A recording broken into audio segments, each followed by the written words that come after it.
Hello my dear students. तो बच्चों NCERT based question practice की हमारी सीरीज में आज हम एक नया चैप्टर स्टार्ट करेंगे and very interesting chapter body fluids and circulation. इस चैप्टर में आप लोग ह्यूमन सर्कुलेटरी सिस्टम के बारे में पढ़ते हैं। हमारी बॉडी में जितना भी ट्रांसपोर्टेशन होता है, चीजों को इधर से उधर ले जाना, ये सब ब्लड की जिम्मेदारी है। एंड ब्लड सर्कुलेटरी सिस्टम में जो ब्लड है वो एक तरह का स्पेशलाइज्ड कनेक्टिव टिश्यू है। हमारी बॉडी में ब्लड के अलावा एक और सर्कुलेटिंग फ्लूइड होता है। गेस करो कौन सा फ्लूइड होगा वो? Yes, that is lymph. यानी ब्लड एंड लिम्फ ये दोनों ही हमारी बॉडी के इंपॉर्टेंट सर्कुलेटिंग फ्लूइड हैं। ये कैसे काम करते हैं, हार्ट इसको कैसे, ब्लड को कैसे पंप करता है, ब्लड वेसल्स किस तरह से एक नेटवर्क बनाती हैं, ये सारी चीजें इस चैप्टर में दे रखी हैं। इस चैप्टर को हम बहुत अच्छे से डिटेल में पढ़ चुके हैं। जिसने नहीं देखा है, NCERT line to line series के नाम से पूरा चैप्टर अपलोडेड है, लिंक डिस्क्रिप्शन बॉक्स में गिवन है। ओके, जिन्हें आता है ये चैप्टर वो मेरे साथ यहाँ पर क्वेश्चन प्रैक्टिस करेंगे। जैसा मैं हमेशा कहती हूँ, कोई भी बच्चा कॉन्सेप्ट मेकिंग वाले पार्ट को स्किप नहीं करेगा। ऐसा नहीं कि मैम कॉन्सेप्ट बाद में पढ़ लेंगे, सीधा पहले क्वेश्चन प्रैक्टिस कर लेते हैं। ऐसा करने से सिर्फ आपका टाइम वेस्ट ही होना है। पहले आपको चैप्टर को ढंग से पढ़ना है, उसके नोट्स बनाने हैं और फिर आपको क्वेश्चन प्रैक्टिस करनी है। अगर यही सीक्वेंस आप हर चैप्टर में फॉलो करोगे तो bio will be super easy for you. ठीक है, चलिए, तो इस चैप्टर में ओल्ड एंड न्यू एनसीईआरटी में कोई चेंज नहीं है, बिल्कुल सेम है। आप किसी से भी पढ़ें, दैट डजंट मैटर। ओके, यहाँ पर हम वन बाय वन क्वेश्चंस देखते जाएंगे और उसके साथ साथ में एनसीईआरटी को रिवाइज करेंगे। ठीक है, इस चैप्टर में आपको सबसे पहले बच्चों ब्लड के बारे में बताया है, ब्लड का क्या कंपोजिशन है ना। यू ऑल नो, वैसे तो हमने पूरा पढ़ रखा है डिटेल में, बट फिर भी अगर हम एक ब्रीफ देखें तो ब्लड का 55% बच्चों प्लाज्मा होता है। जनरली यहाँ पर आप एक सिली मिस्टेक कर सकते हैं कि ब्लड में जो दो चीजें हैं जिसमें से 55% प्लाज्मा है एंड 45% ब्लड सेल्स हैं, कई बार ये परसेंटेज हमें याद नहीं रहता। तो आप कैसे याद रखोगे? क्योंकि ब्लड एक फ्लूइड कनेक्टिव टिश्यू है, यानी लिक्विड फॉर्म में होता है, तो प्लाज्मा भी तो ब्लड का फ्लूइड पार्ट है ना, जो मैट्रिक्स है। तो ब्लड में ज्यादा अमाउंट किसका होगा, ज्यादा परसेंटेज किसका होगा? फ्लूइड का। तो ध्यान रखना, प्लाज्मा 55% है और बाकी जो बची blood cells, RBC, WBC and platelets, ये बनाती हैं ब्लड का 45% पार्ट। ठीक है, चलिए, तो अब प्लाज्मा एक्चुअली में क्या है? हमने पढ़ा कि प्लाज्मा भाई एक मैट्रिक्स है। मैट्रिक्स का मतलब उसमें सिंपली वाटर होगा और वाटर में डिसॉल्व कई तरह के सब्सटेंस होंगे। तो वाटर कितना है? प्लाज्मा का 90% वाटर है, 90 से 92% पानी है। ठीक है, प्लस इसके अलावा जो 6 से 8% रेशो बचा, पार्ट बचा, उसमें कुछ इंपॉर्टेंट प्रोटीन्स आती हैं बच्चों, जिन पर बहुत फ्रिक्वेंटली क्वेश्चन पूछा जाता है। ये वो प्रोटीन्स नहीं है जो हमने डाइट में खाई, वो नहीं है। ये जो हम डाइट में प्रोटीन्स खाते हैं खाने के साथ, वो तो डाइजेस्ट हो गई ना, वो तो अमीनो एसिड्स में बदल गई, फिर वो सेल्स तक पहुंचेंगी, फिर उनसे नए प्रोटीन्स बनेंगे। तो ये कौन सी प्रोटीन्स हैं? ये प्लाज्मा प्रोटीन्स हैं, जिनका सिंथेसिस हमारी बॉडी में ही हुआ है। इसमें आपको 3 प्रोटीन्स याद रखनी है, very very important, fibrinogen, globulin and albumin.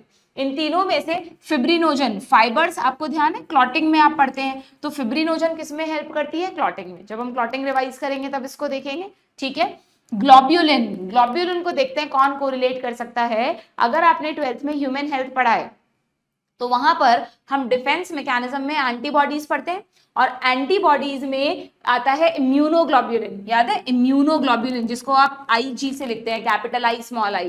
तो ये जो इम्यूनोग्लोब्यूलिन्स हैं, ये यही ग्लोब्यूलिन की बात हो रही है बच्चों। एंड यू रिमेंबर, ब्लड में एंटीबॉडीज को कौन बनाता है? याद करो, ब्लड में जो WBCs हैं, उन WBCs में जो B लिम्फोसाइट्स हैं, है ना, कौन सी सेल्स? जो B सेल्स हैं, B लिम्फोसाइट्स जिन्हें आप बोलते हैं, इन्हीं का तो काम है एंटीबॉडीज बनाना। तो ग्लोब्यूलिन का फॉर्मेशन किसने किया? ब्लड में प्रेजेंट B सेल्स ने। ग्लोब्यूलिन क्या है? IG, यानी कि एंटीबॉडीज। तो आपको इसका फंक्शन याद करने में दिक्कत आएगी क्या? एंटीबॉडीज क्या करती हैं? डिफेंस का काम करती हैं। ठीक है, फिब्रिनोजन को कौन बनाता है? फिब्रिनोजन और एल्ब्यूमिन, इन दोनों को ध्यान रखना, लिवर बनाता है। इनका सिंथेसिस लिवर में होता है, ग्लोब्यूलिन को खुद ब्लड सेल्स बना रही है। ठीक है, एल्ब्यूमिन का काम क्या है पता है? एल्ब्यूमिन का काम है ब्लड में ऑस्मोटिक बैलेंस को बनाए रखना। अब इसका क्या मतलब है? थ्योरेटिकली तो पढ़ रखा होगा आपने, लॉजिकली इसका मीनिंग आप समझो कि हमारी बॉडी में ब्लड तो एक फ्लूइड है ही, बट हमारी जो टिश्यूज हैं, जो सेल्स हैं, उनमें टिश्यू फ्लूइड भी होता है क्या बच्चों? सेल्स के चारों तरफ जो खाली स्पेस होता है उसमें टिश्यू फ्लूइड प्रेजेंट है। तो टिश्यू फ्लूइड और कैपिलरीज में जो ब्लड है वो दोनों आइसोटोनिक रहने चाहिए, ऑस्मोटिकली बैलेंस रहने चाहिए, अगर दोनों में से भी कोई एक हाइपरटोनिक हुआ तो आपको पता है वाटर का ऑस्मोसिस शुरू हो जाएगा, या तो अननेसेसरी ब्लड का पानी निकल के टिश्यू में आ जाएगा, या टिश्यूज से जो फ्लूइड है वो अननेसेसरी ब्लड वेसल्स में चला जाएगा। तो दोनों ही हार्मफुल है हमारे लिए, दोनों ही रिस्की कंडीशंस हैं। तो बहुत जरूरी है कि बॉडी फ्लूइड में जो ब्लड है और जो टिश्यू फ्लूइड है ये ऑस्मोटिकली बैलेंस्ड रहे। तो अगर कभी भी ये ऑस्मोटिक बैलेंस चेंज होता है, मतलब आयंस की कॉन्सेंट्रेशन कम ज्यादा हो जाती है, तो एल्ब्यूमिन ब्लड को वापस से ऑस्मोटिकली बैलेंस कर देती है। ठीक है, तो एल्ब्यूमिन का काम आप याद रखेंगे, ग्लोबुलिन एंटीबॉडीज से याद रखेंगे, और फिब्रिनोजेंस फाइबर्स से याद रखेंगे। जब भी हमारी ब्लड वेसल में लीकेज होता है तो हम कहते हैं ना क्लॉट में फाइबर्स आके इकट्ठे हो गए, वो फिब्रिन प्रोटीन्स कहां से बनी, वो इसी फिब्रिनोजन से बनी है। ठीक है, डन। चलिए, अब ये तीनों तो हमारी प्लाज्मा प्रोटीन्स हो गई। तो हमारे ब्लड में जो मैट्रिक्स है जो कि 55% बना रहा है ब्लड का, उसका 92% है पानी, 6 से 8% है प्रोटीन्स। तो बाकी चीजें कहाँ गई? हमारा ब्लड जिन भी चीजों को ट्रांसपोर्ट करता है, चाहे वो रेस्पिरेटरी गैसेज हो, मिनरल्स हो, हॉर्मोन्स हो, न्यूट्रिएंट्स हो, एक्सक्रीटरी प्रोडक्ट्स हो, वो सब प्लाज्मा में डिसॉल्व होगी, एक्सचेंज होती है मेजरली। ठीक है, तो प्लाज्मा में जो 90 से 92% पानी है उसमें क्या क्या प्रेजेंट होता है? उसमें इतनी सारी चीजें प्रेजेंट होती हैं। देखो क्या क्या प्रेजेंट होगा उसमें, क्योंकि भाई एक तरह से यहाँ पर 92% वाटर और 8% प्रोटीन, तो 100% हो गया ना। बट इस 92% वाटर में क्या क्या चीजें डिसॉल्व हैं, that you have to remember. तो इसमें कई तरह के मिनरल्स हैं। सबसे पहली बात तो यू ऑल नो हमारे ब्लड में sodium, potassium, calcium, magnesium, bicarbonate, chloride, ions ये सब होते हैं, ये सब प्लाज्मा में ही डिसॉल्व होते हैं। इसके अलावा जो भी आपने डाइट में न्यूट्रिएंट्स लिए हैं, उन न्यूट्रिएंट्स का एब्जॉर्प्शन भी तो ब्लड ही करता है। तो आपके जो न्यूट्रिएंट्स हैं वो कहाँ, किसके थ्रू ट्रांसपोर्ट हो रहे हैं बच्चों? वो आरबीसी डब्ल्यूबीसी ट्रांसपोर्ट नहीं कर रही हूँ न्यूट्रिएंट्स को, बल्कि ब्लड का प्लाज्मा ही उसको ट्रांसपोर्ट कर रहा है, उसी में डिसॉल्व रहते हैं वो। ठीक है, they are always in transit form, हमेशा इधर से उधर इन न्यूट्रिएंट्स की सप्लाई होती रहती है। ठीक है, इसके अलावा आपके ब्लड में कई तरह के क्लॉटिंग फैक्टर्स हैं बच्चों, आपको ध्यान रखना है। हमारे ब्लड में टोटल 13 क्लॉटिंग फैक्टर्स होते हैं। 13 क्लॉटिंग फैक्टर्स होते हैं जो यूजुअली इनएक्टिव स्टेज में रहते हैं, क्योंकि अगर ये एक्टिवेट हो गए तो अंदर ही ब्लड वेसल्स में ब्लड क्लॉट हो जाएगा। अंदर ब्लड वेसल्स में ब्लड क्लॉट हो गया तो कैपिलरीज ब्लॉक हो जाएंगी, ब्लड सप्लाई नहीं होगी, रिस्की कंडीशन, डेथ भी हो सकती है। तो इसलिए क्लॉटिंग फैक्टर्स हमेशा कैसे रहते हैं? इनएक्टिवेटेड रहते हैं। जब हमें चोट लगती है, कट लगता है and blood get expose to the air, तब जाके ये फैक्टर्स एक्टिवेट होते हैं। वो हम क्लॉटिंग में दोबारा रिवाइज करेंगे। ठीक है, तो क्लॉटिंग फैक्टर्स हो गए हमारे प्लाज्मा में। इसके अलावा हमारे प्लाज्मा में कई तरह के हार्मोन्स प्रेजेंट होते हैं। जो हार्मोन्स हैं वो भी तो आपको पता है ब्लड के थ्रू ही ट्रांसपोर्ट हो रहे हैं, तो वो भी प्लाज्मा ही कर रहा है। कुछ रेस्पिरेटरी गैसेस भी तो होती है, अभी प्रीवियस चैप्टर में ही हमने पढ़ा था कि O2 का 3% और CO2 का 7% प्लाज्मा में डिसॉल्व फॉर्म में ट्रांसपोर्ट होता है। तो रेस्पिरेटरी गैसेस भी हैं। और जितने भी एक्सक्रीटरी प्रोडक्ट्स हैं बच्चों, हमारे सेल्स में आपको पता है अमोनिया बनती है। अमोनिया को कहाँ पहुंचाना है? सेल्स से अमोनिया को पहुंचाना है लिवर में।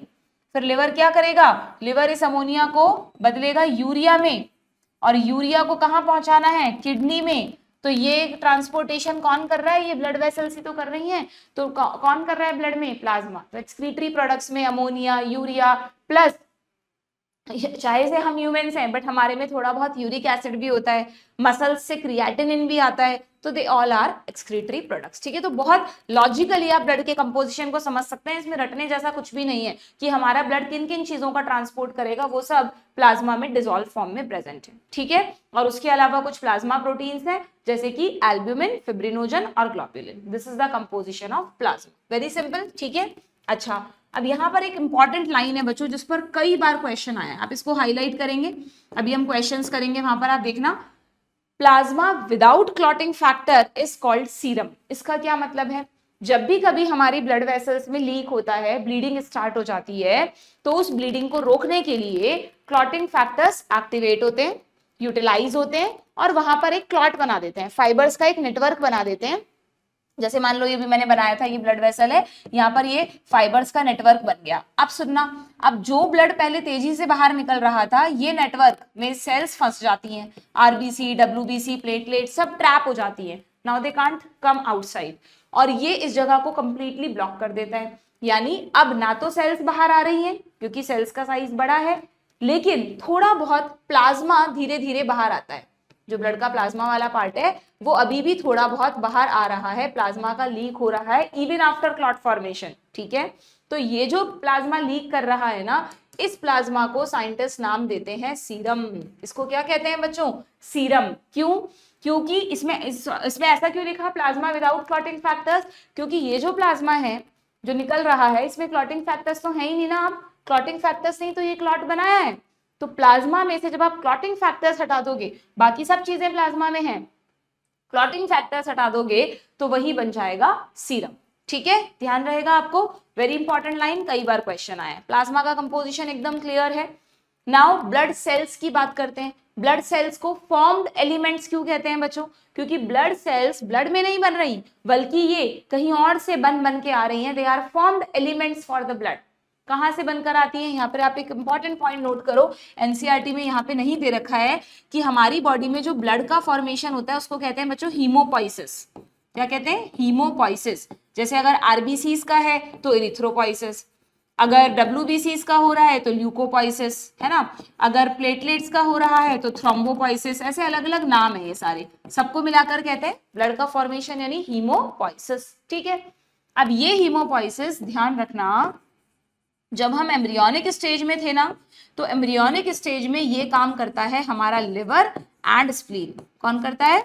Liver and spleen. लेकिन जैसे ही हमारा बर्थ हो जाता है, मैंने आपको कई बार बताया है कि जब भी हम ह्यूमन में एडल्ट वर्ड यूज कर रहे हैं तो यहाँ पर एम्ब्रियो के रेफरेंस में अगर एडल्ट यूज कर रहे हैं तो एडल्ट का मतलब ये नहीं कि हम 12-13 साल के हो गए इसलिए एडल्ट बोल रहे हैं, नहीं। एडल्ट का मतलब आफ्टर बर्थ। जैसे आप दूसरे एनिमल्स में बोलते हो ना लार्वा से एडल्ट बन गया, वैसे ही यहाँ पर हम आफ्टर बर्थ को एडल्ट कहते हैं, बिफोर बर्थ को एम्ब्रियो कहते हैं। ठीक है, तो जैसे ही एडल्ट स्टेज आती है हमारी, यानी हमारा बर्थ हो जाता है, अब ये जिम्मेदारी दे दी जाती है बच्चों बोन मैरो को। लिवर के पास बहुत सारे इंपॉर्टेंट काम है, तो लिवर कहता है अब ये जिम्मेदारी मैं नहीं निभाऊंगा, बोन मैरो तुम करो ये काम। बोन मैरो क्या होता है? हमारी जो लॉन्ग बोन्स हैं, पढ़ चुके हैं हम एनिमल टिश्यूज में, हमारी जो लॉन्ग बोन्स हैं उन लॉन्ग बोन्स के सेंटर में, दोनों एंड्स पर और बीच में और एंड्स पर एक पतली सी कैनाल टाइप एक कैविटी होती है। उस कैविटी में फ्लूइड की फॉर्म में एक लिक्विड, एक टिश्यू, मतलब फ्लूइड टिश्यू भरा रहता है, that is called bone marrow. इसी बोन मैरो में स्टेम सेल्स होती है। किसकी स्टेम सेल्स? ब्लड की। आरबीसीज बनाती हैं, डब्ल्यूबीसीज बनाती हैं, प्लेटलेट्स बनाती हैं और उन्हें बना बनाकर ब्लड में डालती रहती हैं। तो डू रिमेंबर, हमारे ब्लड सेल्स का फॉर्मेशन कहाँ होता है? बोन मैरो में। बट यही काम एम्ब्रियो में कौन कर रहा था? एक तो लिवर कर रहा था और एक स्प्लीन भी करता है। स्प्लीन यहाँ पे स्टमक के पास एक छोटा सा वॉयलेट कलर का ऑर्गन है जिसके बारे में आप थोड़ा बहुत वहां पढ़ते हो इम्यून सिस्टम में 12th में। ठीक है, क्लियर है बात? लिख ली आपने? तो जो भी हमारी तीनों तरह की सेल्स हैं, आरबीसी, डब्ल्यूबीसी एंड प्लेटलेट्स, ये इस जगह पर बन के ब्लड में आती रहती हैं। अब इन तीनों के कुछ कैरेक्टरिस्टिक्स दिए हैं, उसको हम क्वेश्चंस के साथ साथ रिवाइज करेंगे। पहले हम यहाँ तक का कुछ यहाँ तक के कुछ क्वेश्चंस करें। देखो क्या है question, proteins contribute 6 to 8% of the blood plasma. बिल्कुल ठीक है, अभी अभी पढ़ा हमने, है ना। अगर आप एनसीईआरटी को अच्छे से समझ के पढ़ोगे ना बच्चों, तो आप क्वेश्चंस में अटकोगे ही नहीं। ठीक है, plasma contain very high amount of minerals, कभी भी नहीं, मिनरल्स तो ट्रेस अमाउंट में होते हैं, बहुत कम होते हैं। Plasma without clotting factor is called serum. Yes, यहाँ पर आपको कंफ्यूज करने के लिए सीमेन भी लिखा आ सकता था, जल्दीबाजी में गड़बड़ नहीं करना, या सीबम भी लिखा आ सकता था, है ना। तो सीमेन तो क्या होता है आपको पता है, मेल रिप्रोडक्टिव सिस्टम में स्पर्म्स का जो नरिशिंग फ्लूइड है, व्हाइट मिल्की फ्लूइड है, वो सीमेन है। और सीबम क्या होता है, हमारे स्किन में जो सिबेशियस ग्लैंड्स होती हैं उनसे निकलने वाला oily secretion is sebum. Excretory system में आता है लास्ट में थोड़ा सा इसके बारे में। ठीक है, नाउ इसी सीबम, ये सिबेशियस ग्लैंड्स अगर ज्यादा एक्टिवेट हो जाए या इनमें कई बार इन्फेक्शन हो जाए तो उसकी वजह से तो पिंपल्स होते हैं, वो सिबेशियस ग्लैंड्स का ही है। ठीक है, चलिए नेक्स्ट क्या है, ग्लूकोज, अमीनो एसिड्स, लिपिड्स यानी nutrients present in the plasma as they are always in transit in the body. अभी अभी पढ़ा हमने, तो यहाँ पर आपको बताना है कि 1, 3 and 4 करेक्ट है, ओनली 2 इज फॉल्स। ठीक है, सिंपल क्वेश्चन, आगे बढ़े। नेक्स्ट ये लो, प्लाज्मा प्रोटीन्स के फंक्शन बताओ। फिब्रिनोजन, फाइबर्स किसके लिए आएगा? क्लॉटिंग के लिए, गड़बड़ नहीं करना। कोएगुलेशन, क्लॉटिंग को ही कोएगुलेट होना कहते हैं। ग्लोब्यूलिन अभी बताया, ग्लोब्यूलिन डिफेंस, इम्यूनोग्लोब्यूलिन याद रखो, एंटीबॉडीज तो डिफेंस कर दो, एल्ब्यूमिन का ऑस्मोटिक बैलेंस कर दो। तो ये वाला ऑप्शन कर दे, ऑप्शन ए मैच कर रहा है, ठीक है। नेक्स्ट क्वेश्चन पर आते हैं। अब ब्लड सेल्स पर आ गया ये क्वेश्चन। चलो भाई ब्लड सेल्स को रिवाइज कर लेते हैं हम।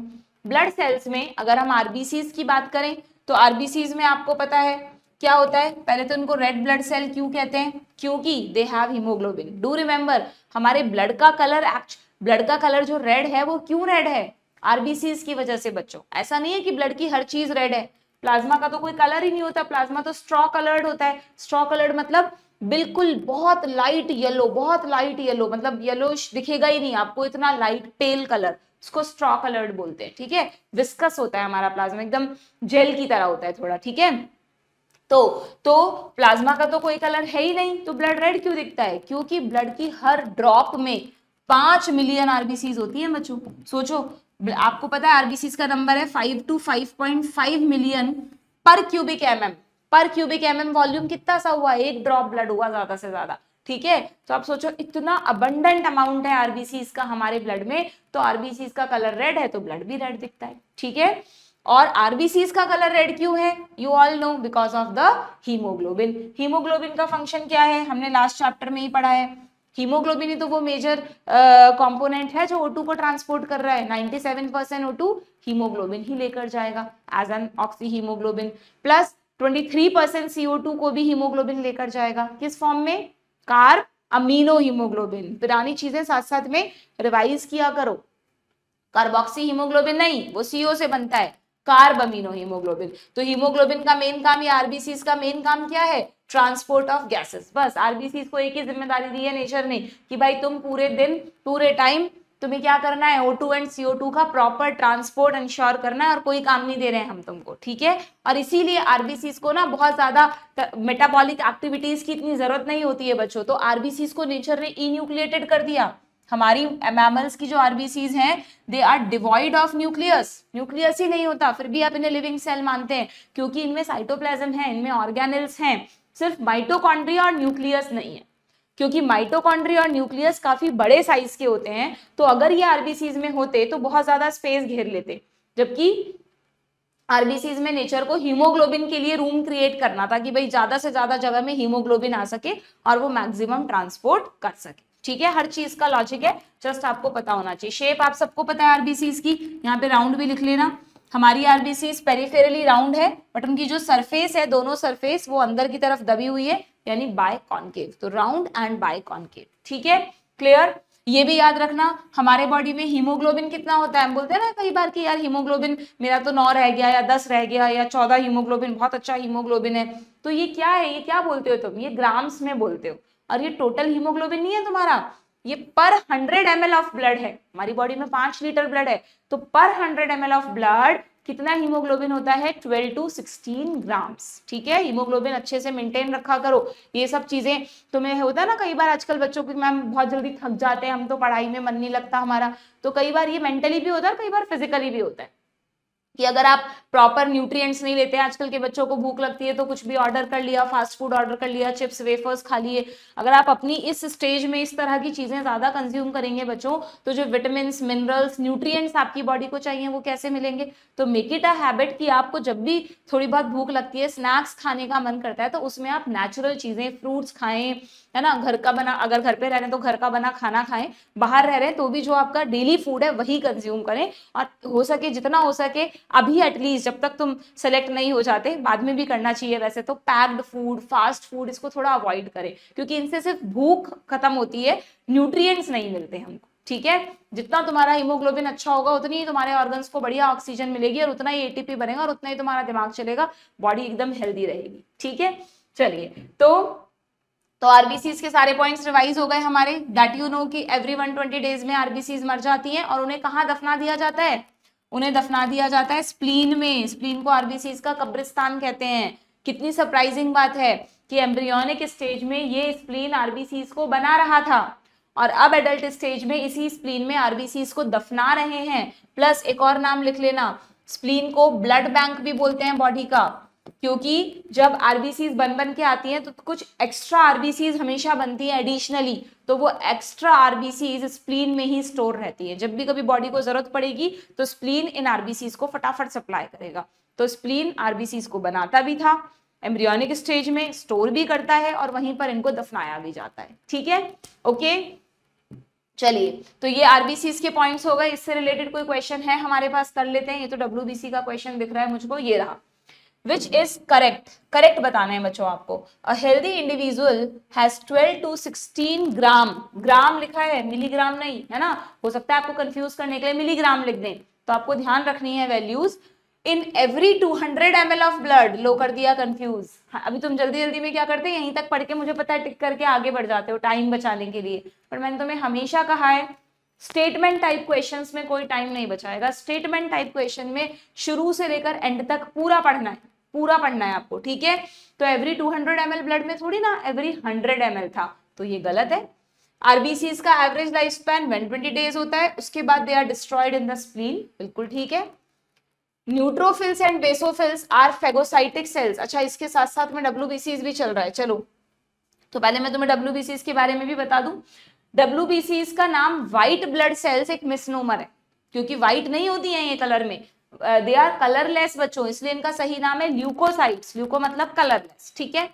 कभी भी ये नहीं सोचना कि white blood cells white colour की होती है, नहीं, never. White blood cells colourless होती है, ल्यूकोसाइट्स है वो, ठीक है। इनका नंबर देखो आरबीसी से कितना कम है, एक ड्रॉप ऑफ ब्लड में आरबीसी 5 मिलियन थी, ये कितनी है, सिर्फ 6000 से 8000 होती है। और उसमें भी डब्ल्यूबीसीज 5 तरह की होती हैं। आरबीसीज में तो कोई टाइप्स नहीं होते, डब्ल्यूबीसीज 5 अलग अलग तरह की होती हैं बच्चों, that you have to know. Very very important classification questions आते हैं। इओसिनोफिल, बेसोफिल, न्यूट्रोफिल, इन तीनों के नाम के एंड में फिल आ रहा है, ये तीनों हैं ग्रैन्यूलोसाइट्स। अगर आपको दिख रहा हो तो इनके साइटोप्लाज्म में ग्रेन्यूल्स हैं तरह तरह के, अलग अलग तरह के। तो ग्रेन्यूल्स को अब ये कलरलेस है ना, तो इन्हें हम कैसे देखेंगे, इनको स्टेन करना पड़ेगा। तो इओसिनोफिल्स को स्टेन करने के लिए एसिडिक स्टेन यूज होता है, इसलिए इनको एसिडोफिल्स भी कहते हैं। इनके लिए बेसिक स्टेन यूज होता है और इनके लिए न्यूट्रल होता है, इसलिए न्यूट्रोफिल, ठीक है।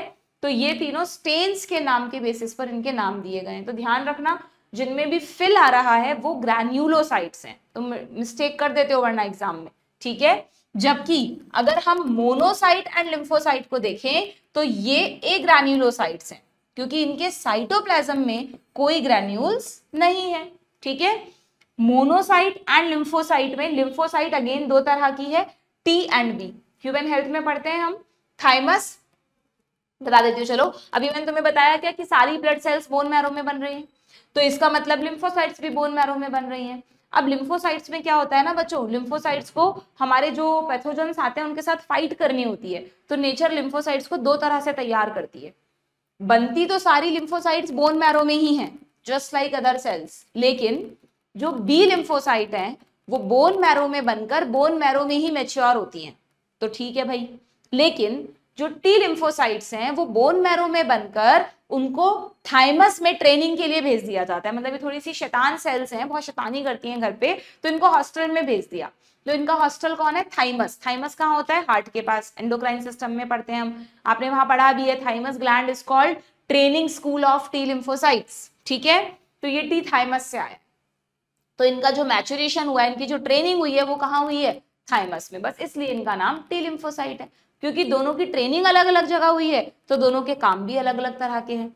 वैसे तो दोनों ही हमें इम्यूनिटी प्रोवाइड करती हैं, बट बी लिम्फोसाइट हमको एंटीबॉडी मीडिएटेड इम्यूनिटी प्रोवाइड करती है, एंटीबॉडीज बनाती हैं, और टी लिम्फोसाइट्स हमको सेल मीडिएटेड इम्यूनिटी प्रोवाइड करती है। सेल मतलब 1 to 1 फाइट करती है ये पैथोजेंस के साथ। इनकी ट्रेनिंग प्रॉपरली हॉस्टल में हुई है ना, थोड़ा स्ट्रांग होंगी कंपैरेटिवली, बाहर रहने वाले बच्चे थोड़े ज्यादा स्ट्रांग होते हैं, तो इनसे हमें सेल मीडिएटेड इम्यूनिटी मिलती है, ठीक है। इन दोनों में और क्या डिफरेंसेस है वो हम ह्यूमन हेल्थ में पढ़ते हैं, ओके, यहाँ नहीं कर रहे हम उसको। चलिए, तो इसका फंक्शन तो आपको याद हो गया। अब इनके फंक्शन कैसे याद करोगे, अगेन बहुत आसान है।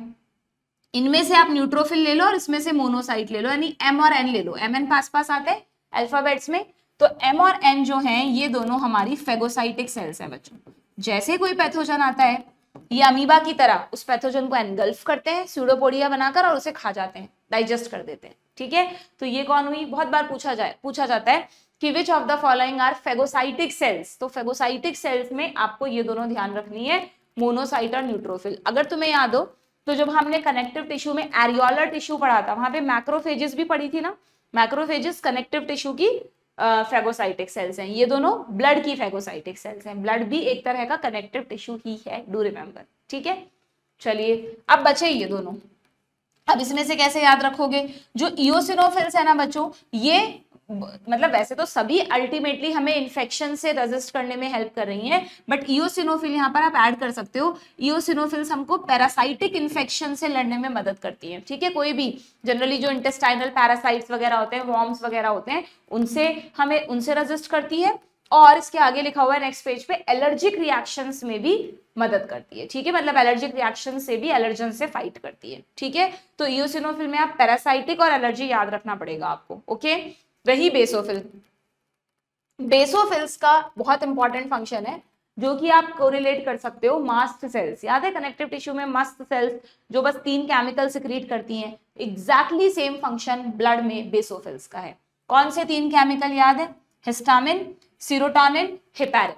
हिस्टामिन वासोडाइलेटर है, ब्लड वेसल्स को डायलेट करता है, सीरोटोनिन कॉन्स्ट्रिक्टर है, और हेपेरिन वेरी वेरी इंपॉर्टेंट पूछा जाता है, लिख लेना, heparin is a natural anti coagulant. हमारा जो ब्लड है वो कोएगुलेट ना हो जाए, ब्लड वेसल्स में है जब तक, तो उसको क्लॉटिंग रोकना किसका काम है, हेपेरिन का। इसलिए जब चोट लगती है तो हेपेरिन इनएक्टिवेट हो जाता है और क्लॉटिंग फैक्टर एक्टिवेट हो जाते हैं। नॉर्मली हेपेरिन एक्टिवेट रहता है, क्लॉटिंग फैक्टर इनएक्टिवेट रहता है, ठीक है, सिंपल। ये इन तीनों को मिलाकर बच्चों इन्फ्लामेटरी मीडिएटर्स कहते हैं। स्पेशली इन दोनों को क्या कहते हैं, लिखा होगा यहाँ पर, ये रहा, they are include in inflammatory reaction. आपने देखा है जब आपको चोट लगती है तो वहां पे रेडनेस हो जाती है, इचिंग होने लगती है, हल्का सा स्वेलिंग भी आ जाती है। ये क्यों हुआ, ये हिस्टामिन और सीरोटोनिन की वजह से हुआ। वो एक तरह से बॉडी के लिए एक इंडिकेशन है कि यहाँ पर आपके कट लगा है या कोई इन्फेक्शन हुआ है, तो आप उसके लिए फिर मेजर्स लो, आप वहाँ कोई एंटीसेप्टिक क्रीम लगाओ, बैंडेज बांध लो, वरना पैथोजेंस अंदर घुस जाएंगे। तो उस तरफ ब्लड सप्लाई बढ़ जाती है और हिस्टामिन सीरोटोनिन बनने लगता है और वो वहाँ इन्फ्लेमेशन कर देते हैं। हमें जब भी फीवर आता है या कहीं भी इन्फ्लेमेशन होता है ना, तो उससे आपको उस समय बहुत बुरा तो लगता है, यार फालतू क्यों फीवर आ गया, हम बीमार हो गए, क्यों चोट लग गई, इन्फ्लेमेशन हो गया, पर वो आपकी बॉडी को बताने के लिए है कि पैथोजेंस घुस रहे हैं आपकी बॉडी में, आप इंतजाम करो वरना वो आपको और ज्यादा बीमार कर देंगे, ठीक है। क्लियर है, समझ में आ गए, सबके फंक्शन याद हो गए क्या, याद रहेंगे? अगर याद हो गए तो फिर तुम अब ये क्वेश्चन आराम से कर सकते हो। क्या क्वेश्चन है देखना, यहाँ पे बोला था, हाँ ये वाला क्वेश्चन चल रहा है हमारा, न्यूट्रोफिल एंड बेसोफिल MN, लेकिन ये बी लिख दिया इन्होंने यार, फेगोसाइटिक सेल्स, तो ये गलत हो गया, ठीक है। बेसोफिल कभी भी फेगोसाइटिक नहीं होती, बेसोफिल केमिकल्स बनाती है। आपको 2-3 बार रिवाइज करना पड़ेगा, ऐसा नहीं कि मैंने तुम्हें एक बार बोल दिया कि बेसोफिल ये करती है और हाँ तुम्हारे दिमाग में बैठ गया और अब तुम कभी नहीं भूलोगे। ऐसा होता तो फिर मजा ही आ जाता, फिर तो रोबोटिक माइंड होता हमारा। जो भी आप बायो में पढ़ रहे हो, कितना भी कॉन्सेप्ट मैं बता रही हूँ, कितना भी लॉजिक मैं बता रही हूँ, पहले तो आपको उसे खुद से थोड़ा समझना होगा और फिर आपको उसे रिवाइज भी करना होगा टाइमली, तभी आप नीट में बिना सिली मिस्टेक के सही करोगे उसको, ठीक है। A reduction in the number of WBCs leads to clotting disorders। अब क्लॉटिंग का यहाँ पर क्या आ गया भाई, मैंने तुम्हें आरबीसी का फंक्शन बता दिया, WBC का फंक्शन बता दिया। प्लेटलेट्स क्यों है हमारी बॉडी में, प्लेटलेट्स को बच्चों थ्रोम्बोसाइट्स इसलिए कहते हैं क्योंकि थ्रोम्बस भी ना एक तरह का ब्लड क्लॉट ही है।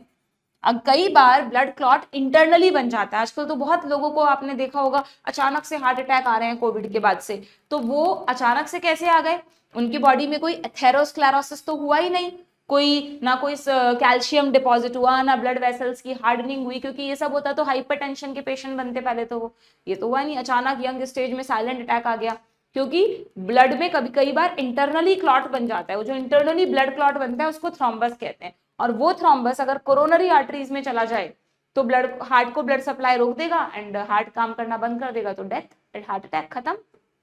तो थ्रोम्बस, मतलब मैं जस्ट बता रही हूँ आपको थ्रोम्बस वर्ड कहाँ से आया, तो वो ब्लड क्लॉट से आया है। तो प्लेटलेट्स को थ्रोम्बोसाइट्स इसलिए कहते हैं क्योंकि प्लेटलेट्स क्लॉटिंग के लिए रिस्पॉन्सिबल है। मैं ये नहीं कह रही कि इंटरनल क्लॉट्स हमेशा प्लेटलेट की वजह से बनेंगे, क्लॉटिंग मतलब कोई भी क्लॉटिंग, चाहे एक्सटर्नली चाहे इंटरनली, जब भी हमें चोट लगती है ब्लड एयर के कांटेक्ट में आता है तो सबसे पहले प्लेटलेट्स एक्टिवेट होती हैं बच्चों, वहां पर आकर इकट्ठी हो जाती हैं और प्लेटलेट्स कुछ केमिकल सिक्रीट करती हैं, उन केमिकल से फिर क्लॉटिंग फैक्टर एक्टिवेट होते हैं। तो very very important role platelet का है क्लॉटिंग में। अगर किसी में प्लेटलेट्स की कमी है, रिडक्शन हो जाए नंबर ऑफ प्लेटलेट्स का, तो उनको क्लॉटिंग डिसऑर्डर्स हो जाएंगे। लिखा है यहाँ पर देखो, reduction in the number of platelet cause excessive loss of blood from the body. Clotting ही नहीं हो पाएगी क्योंकि प्लेटलेट एक्टिवेट ही नहीं कर पाएगी क्लॉटिंग फैक्टर्स को, ठीक है ना। तो ये बहुत इंपॉर्टेंट कोरिलेशन है जो तुम्हें ध्यान में रखना है। क्लियर। एंड प्लेटलेट्स का नंबर तुम डेंगू से याद रख सकते हो, बहुत कॉमन है आजकल डेंगू में बोलते हैं ना यार प्लेटलेट का नंबर 1.5 लाख से कम तो नहीं हो गया, यार 70,000 80,000 ही रह गया, बहुत रिस्की कंडीशन हो गई, एडमिट कराना पड़ेगा। तो 1.5 लाख सबसे नीचे वाली रेंज है, मतलब 1.5 to 3.5 lakh is the range of platelets पर ड्रॉप ऑफ ब्लड, वही पर क्यूबिक एमएम ऑफ ब्लड में इतनी प्लेटलेट्स होती है, ठीक है। डन है, समझ में आ गया आपको। चलिए तो अब आप बता दो मुझे ये स्टेटमेंट सही है कि नहीं। Reduction in number of WBC leads to clotting disorder, क्या नहीं, WBC नहीं, प्लेटलेट्स की वजह से होगा। इओसिनोफिल इन्फेक्शंस को रेजिस्ट करती है, यस, पैरासाइटिक इन्फेक्शंस को रेजिस्ट करती है। तो यहाँ पर हमें क्या बताना है, करेक्ट बताना है। तो करेक्ट हमारे दो ही हैं, second and fifth, second and fifth, यानी ऑप्शन बी, ठीक है। डन, आगे बढ़े। अच्छा एक मिनट, एक क्वेश्चन पहले रह गया था, ये रहा। तो बेसोफिल्स को किससे मैच करूं बच्चों में, बेसोफिल केमिकल सिक्रीट करती है, ये रहे केमिकल्स। न्यूट्रोफिल अभी बताया था मैंने, फेगोसाइटिक है। मोनोसाइट अगेन फेगोसाइटिक है, ऐसा भी हो जाता है, ऐसा मतलब बहुत कम आते हैं ऐसे क्वेश्चंस नीट में, बट अगर आए तो तुम्हें अपने कॉन्सेप्ट्स पे स्टिक रहना है कि नहीं भाई, चाहे से सेम चीज दो से मैच हो रही है चलेगा, नो प्रॉब्लम, ठीक है। इओसिनोफिल्स क्या बताया मैंने, वही इन्फेक्शंस और एलर्जिक रिएक्शंस में।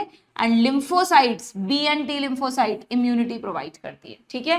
ब्लड कोएगुलेशन के लिए प्लेटलेट्स है, वो ऑप्शन में है ही नहीं। तो बी और सी को 1 से मैच किसमें कर रखा है, इसमें ए को 2 से, D3 ये रहा ऑप्शन ए, ठीक है।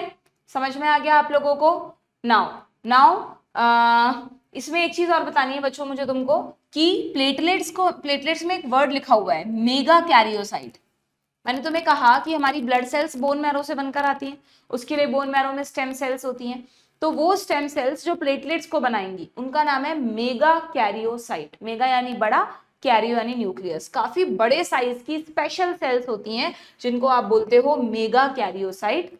और ये मेगा कैरियोसाइट ना बच्चों बहुत सारे फ्रेगमेंट्स में टूट जाती है, फ्रेगमेंट्स में टूट जाती है, और इन्हीं सेल फ्रेगमेंट्स को हम प्लेटलेट्स कहते हैं। मतलब तुम्हें इतनी डिटेल में नहीं जाना, बट एक्चुअली में प्लेटलेट सेल ही नहीं है, प्लेटलेट सेल के फ्रेगमेंट्स हैं। कौन सी सेल के, मेगा कैरियोसाइट के। तुमसे पूछ ले नीट में कि प्लेटलेट्स की प्रिकर्सर सेल्स का नाम बताओ, तो आपको ऑप्शन टिक करना है मेगा कैरियोसाइट्स, ठीक है, क्लियर। चलिए अब नेक्स्ट क्वेश्चन क्या है हमारा, नेक्स्ट क्वेश्चन है क्लॉटिंग पर, ठीक है भाई। ब्लड ग्रुपिंग पर अभी हम बाद में आएंगे, पहले क्लॉटिंग पर चलते हैं, कोएगुलेशन ऑफ ब्लड, ठीक है। इसको मैंने डिटेल में अच्छे से समझा रखा है, तुम्हें लेक्चर में देख लेना जिसको नहीं आता। बिल्कुल ब्रीफली यहाँ पर मैं तुम्हें बता रही हूँ कि क्लॉटिंग में एग्जैक्टली होता क्या है।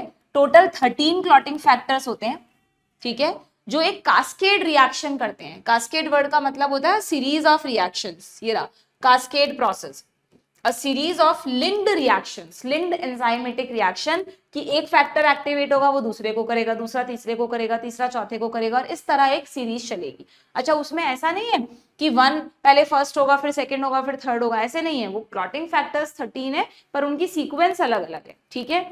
वो पाथवे आपके कोर्स में नहीं है, पहले पूछते थे अब नहीं पूछते, आपको नहीं पढ़ना पूरा का पूरा पाथवे, आपको बिल्कुल इन शॉर्ट याद रखना है। क्या होता है कि जो हमारी ब्लड वेसल्स जब भी लीक होती है ना बच्चों, तो हमारी ब्लड में जो फिब्रिनोजन है ना, इसको हमने प्लाज्मा प्रोटीन भी कहा है, and it is a clotting factor also. ये क्लॉटिंग फैक्टर है, फर्स्ट नंबर का क्लॉटिंग फैक्टर फिब्रिनोजन ही है, ध्यान रखना। तो फिब्रिनोजन को अल्टीमेटली फिब्रिन में बदलना है, क्योंकि फिब्रिनोजन गोल गोल प्रोटीन्स हैं, ग्लोब्यूलर प्रोटीन्स हैं, जबकि फिब्रिन फाइबरस प्रोटीन है। तो इसको एक्टिवेट होना है, ओजन हटा दो एक्टिवेट हो जाएगा, मतलब कोई ना कोई इसको एक्टिवेट करेगा, ठीक है। तो फिब्रिनोजन को अल्टीमेटली फिब्रिन में बदलना है, पूरी एक लंबी कास्केड होती हुई आएगी, और जो फर्स्ट क्लॉटिंग फैक्टर है वो सबसे लास्ट में यूज होगा, ठीक है। तो फिब्रिनोजन को फिब्रिन में बदलने का काम करता है बच्चों थ्रोम्बिन। थ्रोम्बिन कहाँ से आया, थ्रोम्बिन आया प्रोथ्रोम्बिन से। पहले से एक और क्लॉटिंग फैक्टर हमारे ब्लड में प्रेजेंट है जिसका नाम है प्रोथ्रोम्बिन। प्रो यानी इनएक्टिव, प्रो हटा दो एक्टिव, ठीक है। तो प्रोथ्रोम्बिन को थ्रोम्बिन में बदलना पड़ेगा, तब जाके थ्रोम्बिन फिब्रिन बनाएगा। प्रोथ्रोम्बिन को थ्रोम्बिन में किसने बदला? ये काम किया थ्रोम्बोकाइनेज ने। थ्रोम्बोकाइनेज ने, थ्रोम्बोकाइनेज के बारे में एनसीईआरटी में सिर्फ इतना सा लिखा है कि ये एक एंजाइम कॉम्प्लेक्स है थ्रोम्बोकाइनेज। जब तक थ्रोम्बोकाइनेज नहीं होगा तब तक प्रोथ्रोम्बिन थ्रोम्बिन में नहीं बदलेगा। और ये कहां से आया? इसके लिए अलग अलग एक्सट्रिंसिक इंट्रिंसिक पाथवे होते हैं। प्लेटलेट्स कुछ टिश्यू फैक्टर्स बनाती हैं, कुछ जो चोट लगी है, डैमेज टिश्यू है, वो भी कुछ फैक्टर्स बनाता है, फिर वो एक्टिवेट करते हैं, फिर वो किसी और को करते हैं, ऐसे करते करते थ्रोम्बोकाइनेज बनता है, ठीक है। फिर ये थ्रोम्बोकाइनेज क्या करेगा? प्रोथ्रोम्बिन को थ्रोम्बिन में बदलेगा और थ्रोम्बिन अल्टीमेटली फिब्रिनोजन को फिब्रिन में बदलेगा। तो ये बिल्कुल उस पूरे लंबे पाथवे का ब्रीफ है जो तुम्हें यहाँ पे दिया है, इसी से क्वेश्चंस आएंगे तुम्हारे, ठीक है। तो जैसे ही ये फाइबर्स बनने लगते हैं, ये फाइबर ऐसे एक मैशवर्क बना देते हैं, इनमें सेल्स फंस जाती हैं, ट्रैप हो जाती हैं और ब्लड जो ब्लीडिंग है वो रुक जाती है। बस कुछ समय के लिए ब्लड का जो प्लाज्मा वाला पार्ट है वो सीरम की फॉर्म में लीक करता है। सीरम यानी प्लाज्मा में से क्लॉटिंग फैक्टर्स हटा दो। क्या सीरम में ब्लड सेल्स हैं? मैं खुद कह रही हूँ कि serum is equal to plasma minus clotting factor. जब आप प्लाज्मा बोल रहे हो तो ब्लड सेल्स तो पहले ही हट गई, सीधी सिंपल सी बात है, ठीक है, क्लियर। चलिए, तो ये आपका क्लॉटिंग मैकेनिज्म है, बिल्कुल शॉर्ट में मैंने आपको बता दिया। हाँ, एक बहुत इंपॉर्टेंट लाइन, कैल्शियम आयंस भी बच्चों हमारा 4th नंबर का क्लॉटिंग फैक्टर्स हैं। They have very important role in clotting. Even आप ये मान के चलो हर स्टेप पर कैल्शियम की प्रेजेंस जरूरी होती है, लगभग हर स्टेप पर। अगर किसी में कैल्शियम डेफिशिएंसी है तो उनमें भी क्लॉटिंग मैकेनिज्म डिस्टर्ब हो जाएगा, ठीक, ओके। अब आप क्लॉटिंग से रिलेटेड क्वेश्चन कर लो। Calcium is necessary for blood coagulation. Yes. Coagulation in blood vessels is prevented during normal condition by heparin. बिल्कुल ठीक है, हेपारिन एक एंटीकोएगुलेंट है। Clotting of blood involve change of fibrinogen into fibrin. Yes. कौन करता है ये चेंज? थ्रोम्बिन। बिल्कुल ठीक है, ये टिपिकल मतलब ये टेक्निकल टर्म्स हैं, आपको आनी चाहिए। Blood clotting involve cascading process, cascade process है, involve a number of factors present in active form always. जल्दीबाजी में गड़बड़ मत कर देना, एक एक वर्ड पे ध्यान देके पढ़ना आना चाहिए तुमको। यहाँ तक तो बिल्कुल ठीक था कि भाई ब्लड क्लॉटिंग कास्केड प्रोसेस में नंबर ऑफ फैक्टर्स यूज होते हैं, बट लास्ट में इन्होंने कह दिया कि ये फैक्टर हमेशा एक्टिव ही रहते हैं। तो फिर ये स्टेटमेंट क्या हो गया बच्चों? गलत हो गया। हमें करेक्ट बताना है, तो 1, 2 and 3 ये रहा ऑप्शन सी। इसलिए बार बार कह रही हूं मैं कि स्टेटमेंट टाइप क्वेश्चन में हर स्टेटमेंट को एंड तक पढ़ना सीख लो, आदत बना लो, तो गलती नहीं होगी, ठीक है। नीट की में सिलेक्शन इस बात से डिसाइड नहीं होता कि कौन कितना सही कर रहा है, ठीक है, ये तो मैटर करता है, बट फाइनली जो रैंक्स आती हैं, जो बच्चे सेलेक्ट होते हैं, वो इस बात पर डिपेंड करता है कि कौन कितनी कम गलतियां कर रहा है। कम गलतियां करने पर आपका सिलेक्शन हो जाएगा, क्योंकि जब आप एक स्कोर तक पहुंच जाते हैं, मान लो आपने अपना बहुत अच्छा लेवल बना लिया, सीधे सीधे करते करते 500 600 तक पहुंच गए। अब 600 के ऊपर मिलते हैं अच्छे मेडिकल कॉलेजेस, अगर हम जनरल की बात करें 600 के, इस बार तो 650 कट ऑफ गया है, तो वहां पे आप कैसे पहुंच पाओगे? अपनी गलतियां रिड्यूस करके, ठीक है ना। तो you have to work on your mistakes. जब तक आप उन पे वर्क नहीं करोगे बच्चों, तब तक 600 को क्रॉस करना पॉसिबल नहीं हो पाएगा, ठीक है। चलिए भाई, नेक्स्ट आते हैं। क्लॉटिंग के बाद आता है हाँ वो रह गया ना हमारा ब्लड ग्रुपिंग का मैकेनिज्म। इसको भी मैंने बहुत अच्छे से डिटेल में लेक्चर्स में कवर कर रखा है, आप वहां से पढ़ लेना। यहाँ पर हम सिर्फ रिवीजन कर रहे हैं। बहुत इंटरेस्टिंग मैकेनिज्म है ना। क्या होता है इस मैकेनिज्म में पता है आप लोगों को? कि कार्ल लैंडस्टीनर नाम के जो साइंटिस्ट थे, उन्होंने ब्लड ग्रुपिंग के बारे में सबसे पहले बताया। उन्होंने कहा कि भाई ये जो हमारा ब्लड है, इसमें आरबीसीज हैं क्या या नहीं है? आरबीसीज हैं। इन आरबीसीज की सरफेस पर, डू रिमेंबर, इन आरबीसीज की सरफेस पर कुछ एंटीजेंस लगे रहते हैं। What are these? Are surface antigens. नाम ही सरफेस एंटीजेंस है, तो सरफेस पर ही होंगे। कई बार आप लोग भूल जाते हो कि ब्लड में एंटीजेंस होते कहाँ हैं, so you have to remember the location. Antigens RBCs की सरफेस पर होते हैं, ये वाले एंटीजन जो हम ब्लड के एंटीजन की बात कर रहे हैं। इफ यू रिमेंबर, मैंने सेल चैप्टर में बताया था कि हमारी बॉडी में जितनी भी सेल्स हैं, हर सेल का एक आईडी कार्ड होता है, और सेल का आईडी कार्ड कौन है? उस पर प्रेजेंट एंटीजेंस। ना सिर्फ हमारे बैक्टीरिया है, वायरस तो सेल भी नहीं है, फिर भी वायरस के अपने एंटीजेंस होते हैं, ठीक है। तो हर सेल के सरफेस पर कुछ मॉलिक्यूल्स होते हैं, ये मॉलिक्यूल शुगर के भी बने हो सकते हैं या ग्लाइकोप्रोटीन भी हो सकते हैं। एंटीजेंस केमिकली क्या है, या तो शुगर पॉलीमर्स है या ग्लाइकोप्रोटीन्स है, ठीक है। तो ये सरफेस एंटीजेंस ब्लड सेल्स में आरबीसीज पर दो तरह के होते हैं। इन्होंने कहा कि हमारी जो आरबीसीज है ना, उन पर दो तरह के सरफेस एंटीजेंस होते हैं। कौन से, या तो ए या तो बी, नाम रखा उन्होंने ए एंड बी, और इनकी वजह से चार पॉसिबिलिटीज बनती हैं। या तो उस पर्सन की सभी आरबीसीज पर सिर्फ ए एंटीजन है तो ब्लड ग्रुप हो गया ए, सभी आरबीसीज पर बी एंटीजन है तो ब्लड ग्रुप हो गया बी। कुछ ऐसे भी लोग हैं जिनकी आरबीसीज पर A B A B A B सारे दोनों एंटीजन्स हैं तो ब्लड ग्रुप का नाम दे दिया ए बी।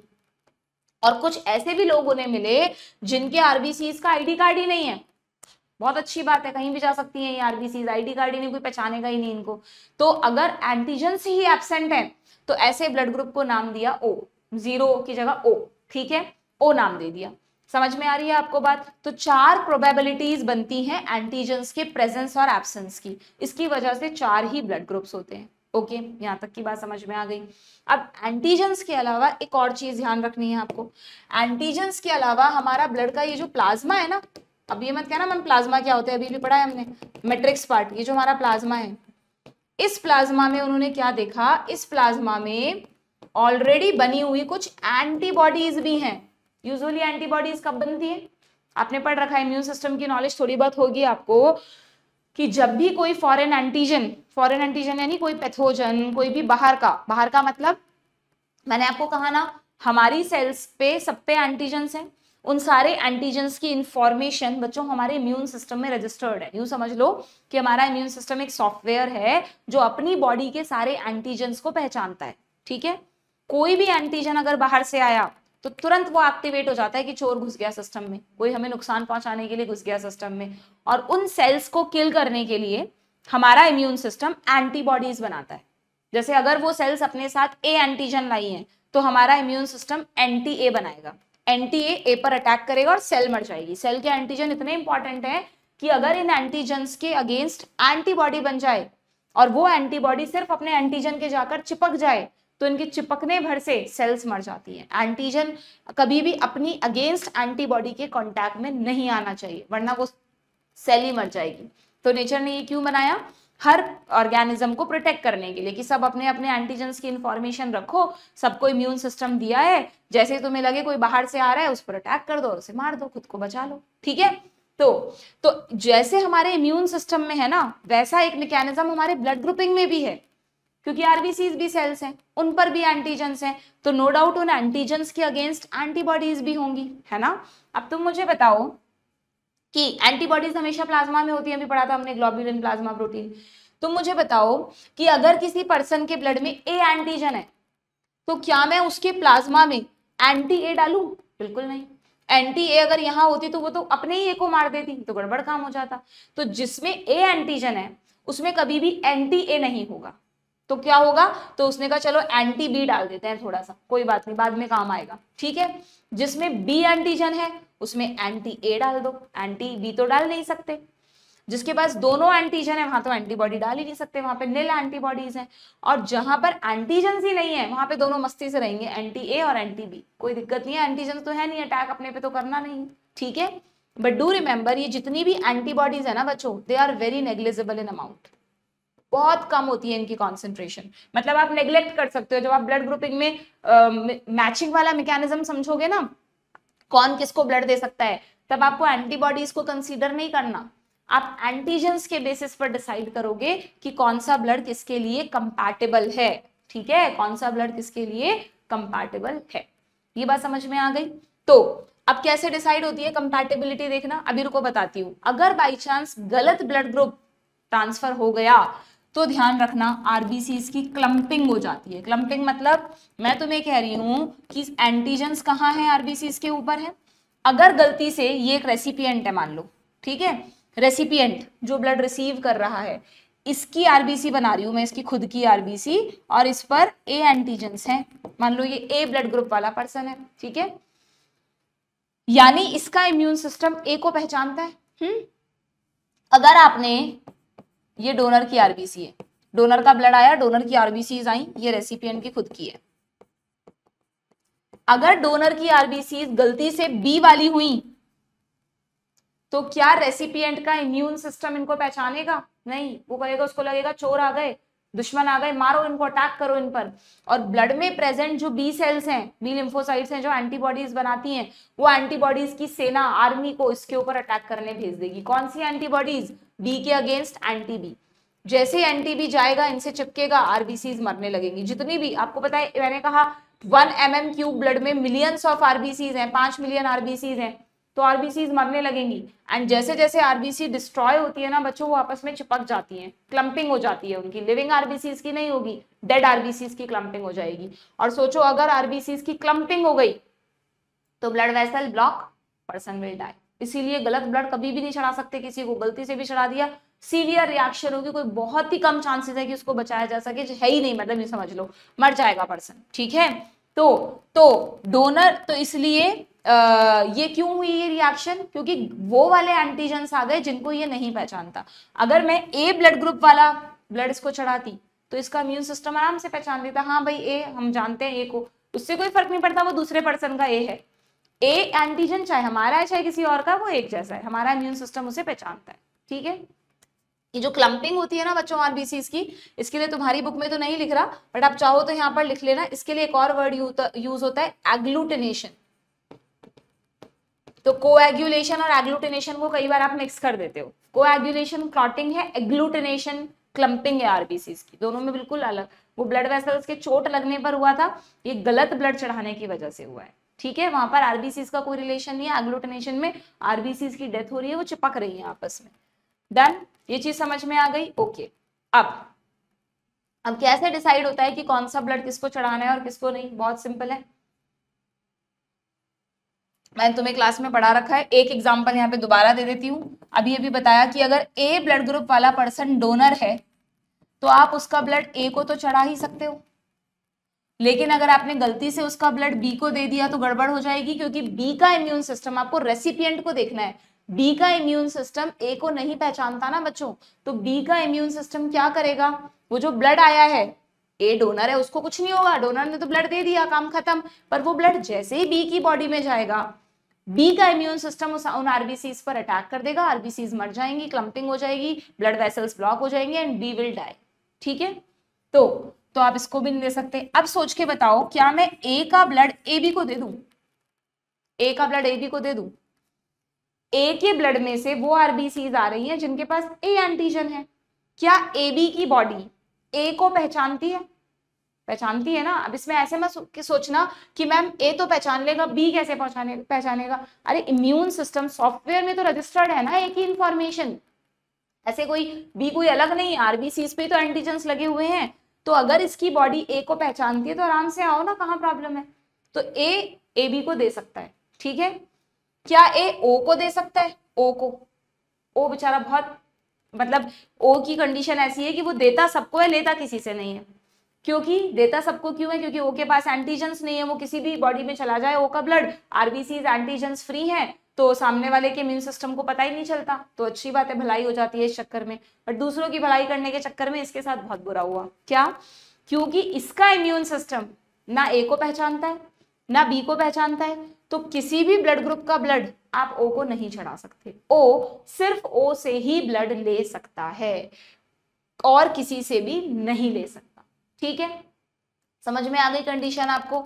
अब मुझे बताओ, अगर ए बी डोनर होता तब क्या होता बच्चों?